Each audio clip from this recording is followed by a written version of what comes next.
கடலூர் மாவட்டத்தில் மழை வெள்ளத்திற்கு இதுவரை 51 பேர் உயிரிழந்து விட்டனர். நிவாரணப் பணிகள் தொடர்ந்து மேற்கொள்ளப்பட்டு வரும் நிலையில் இது குறித்த கூடுதல் தகவல்களை நமது செய்தியாளர் ஸ்ரீதரிடம் கேட்கலாம். ஸ்ரீதர், மழை வெள்ளத்தால் இன்னும் என்னென்ன பாதிப்புகள் ஏற்பட்டிருக்காங்க?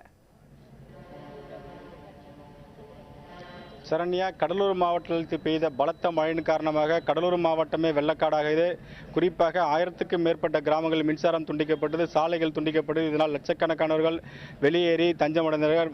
புயல் பாதுகாப்பு மையம், பள்ளிக்கூடம், அங்கன்வாடி உள்ளிட்ட இடங்களில் தங்க வைக்கப்பட்டு உணவுகள் கொடுக்கப்பட்டது. இது சம்பந்தமாக புதிய தலைமுறை வானில் வட்டமிட்டபடி இந்த காட்சிகளை ஒளிபரப்பு செய்து இதை உணர்ந்த தமிழக அரசு உடனடியாக கடலூர் மாவட்டத்திற்கு தேவையான அனைத்து உதவிகளும் செய்வதற்காக 6 அமைச்சர்களை கடலூர் மாவட்டத்திற்கு அனுப்பினார்கள். அதன் அடிப்படையில் ஐஏஎஸ் அதிகாரிகள் 6 பேரும் கடலூர் மாவட்டத்திற்கு அனுப்பப்பட்டு கடலூர் மாவட்டத்தில் முதல் முறையாக இந்த அளவுக்கு பாதிப்பு ஏற்பட்டது. அதனால் இந்த பாதிப்பிலிருந்து மக்களை காப்பாற்றுவதற்காக மாவட்டத்தில் என்னென்ன தேவை இருக்குதோ அதை செய்வதற்காக அவர்கள் அனுப்பப்பட்டார்கள்.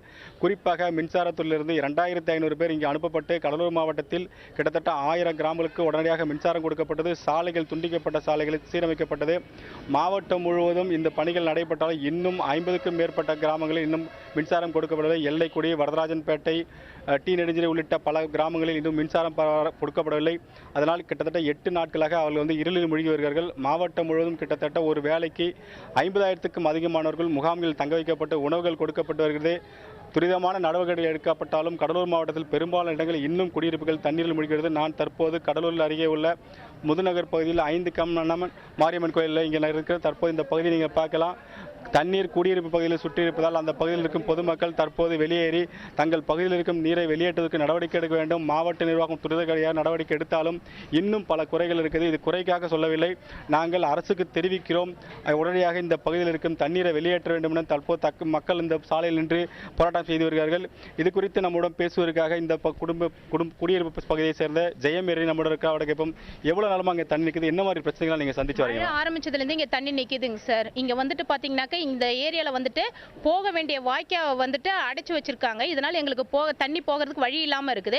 இன்னும் இது மேடு பகுதி, இன்னும் போக போக எங்களுக்கு தாழ்வான பகுதியா இருக்கும். அப்ப என்ன பண்ணுது, மழை தண்ணி எல்லாம் வீட்டுக்குள்ள வந்துடுது. வீட்டுக்குள்ள வர்றதால எங்களுக்கு நிறைய விஷ பூச்சிகள் வருது, டிசீஸ் நிறைய பரவுது. எங்க குழந்தைங்க யாரும் ஸ்கூலுக்கு போக முடியல, எல்லாம் வீட்டுல தான் இருக்கிறாங்க. பூட்டி வச்ச வீட்டுல தான் நாங்க இருக்கிறோம். எங்களுக்கு இந்த வாய்க்கால் தண்ணி போறதுக்கான வாய்க்காலை திறந்து விட்டாக்க எங்களோட தண்ணிகள் வெளியில போறதுக்கு வசதியா இருக்கும். எங்களுக்கு டிசீஸ் பரவாம எங்களை சேஃபா நாங்க பாத்துக்க முடியும் சார். நன்றிமா. இந்த பகுதியில் தண்ணீர் கடந்த 10 நாட்களாக தேங்கி நிற்பதால் இந்த பகுதியில் தொடர்ந்து விஷவண்டுகள் இங்கே உள்ளே வீட்டுக்குள் செல்வதும் விஷ ஜந்துக்கள் வீட்டுக்குள் செல்வதால் நாங்கள் பாதுகாப்பு இல்லாமல் இருக்கிறோம். உடனடியாக தண்ணீரை வெளியேற்ற வேண்டும் என கேட்டுக்கொண்டிருக்கிறார்கள். அதற்காக தான் தாங்கள் சாலையில் நின்று கொண்டதாகவும் தெரிவிக்கிறார்கள். இது குறித்து பேசுகிறார் நம்மிடம் சிவநாராயணன் இருக்கேன். அவனை கேட்போம், தண்ணி எவ்வளவு நல்லா இருக்குதுமா உங்க பகுதியில், உங்க குடும்பத்தில் நீங்க எப்படி வசிச்சுட்டு இருக்கீங்க? சார், மழை பெஞ்சதுல இருந்து தண்ணி அப்படியே தான் சார் இருக்கு, போவே இல்லை. வீட்டுக்குள்ளெல்லாம் தண்ணி வருது, பாம்பு பூச்சி எல்லாம் உள்ள வருது சார். ரொம்ப கஷ்டமா இருக்கு. குழந்தைங்களை வச்சுட்டு எங்கேயும் நவரவும் முடியல, ஒன்றும் முடியல சார். அந்த வாக்கியா வேற அடிச்சு வச்சுட்டாங்க பக்கத்துக்கு ஊருக்காரங்க. இது சம்பந்தமா நீங்க அதிகாரிகள் ஏதாவது புகார் தெரிவித்தீங்களா? அதிகாரிகள் யாராவது பார்த்தாங்களா? யாருக்கெல்லாம் புகார் தெரிவித்தீங்களா? எல்லார்ட்டையும் சொன்னேன் சார். அவங்கெல்லாம் பார்த்துட்டு தான் சார் இருக்கிறாங்க. அவங்களால முடிஞ்ச அளவுக்கு ஏதோ செஞ்சுட்டு தான் இருக்கிறாங்க சார். அப்போ கூட அவங்க இந்த தண்ணி போக முடியல சார். அவங்களுக்கு ரொம்ப கஷ்டம். வாய்க்கா அடைச்சி வச்சதுனால அவங்களும் என்னென்னோ பார்த்துட்டு தான் சார் இருக்கிறாங்க. வராங்க, பார்த்துட்டு போயின்னு இருக்கிறாங்க சார். எப்படியா சீர் பண்ணி கொடுக்குறோம் சொல்லிட்டு இருக்கிறாங்க சார். ரொம்ப கஷ்டமா இருக்கு. பசங்கள்லாம் ஸ்கூல் போக முடியல, ரொம்ப இதுவாக இருக்கு சார். சரண்யா, நீங்கள் கேட்டிருப்பீங்க, இதேபோல் பல குடியிருப்புகள் இன்னும் தண்ணீரிலிருந்து வெளியேறவில்லை. குறிப்பாக 50க்கும் மேற்பட்ட கிராமங்களுக்கு இதேபோல் தண்ணீர் சூழ்ந்திருக்குது. அதனால் அரசு மூலம் ஒரு வேலைக்கு 50,000 பேர் முகாம்களில் தங்க வைக்கப்பட்டு உணவுகள் கொடுக்கப்பட்டு வருது. துரிதமான நடவடிக்கை எடுக்கப்பட்டாலும் பல பகுதிகளில் இன்னும் தண்ணீர் வெளியேறவில்லை. இதன் காரணமாக தற்போது மக்கள் வீதியில் இருக்கிறார்கள். குறிப்பாக விஷ ஜந்துக்கள் வீட்டுக்குள் செல்வதால் அந்த பகுதியில் வசிக்க முடியாத நிலை இருப்பதாகவும் தொடர்ந்து குற்றம் சாட்டி வருகிறார்கள்.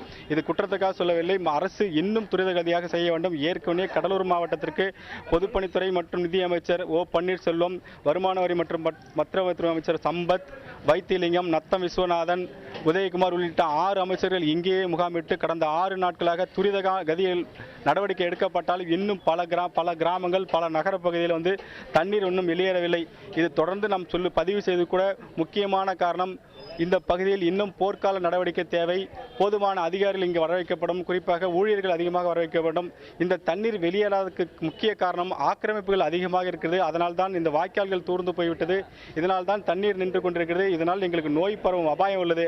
அரசு துரித நடவடிக்கை எடுக்க வேண்டும். அரசுக்கு வேண்டுகோளை தான் வைக்கிறோம். இதை குற்றம் சாட்டவில்லை. எந்த காரணம் கொண்டும் அரசியல் நோக்கத்திற்காக இதை செய்யவில்லை என்று பலர் நம்மிடம் தொடர்ந்து தெரிவித்திருக்கிறார்கள். அரசு இன்னும் துரிதப்படுத்த வேண்டும், கடலூர் மாவட்டத்தை காப்பாற்ற நடவடிக்கை எடுக்க வேண்டும் என்று அவர் கோரிக்கையாக சரண்யா.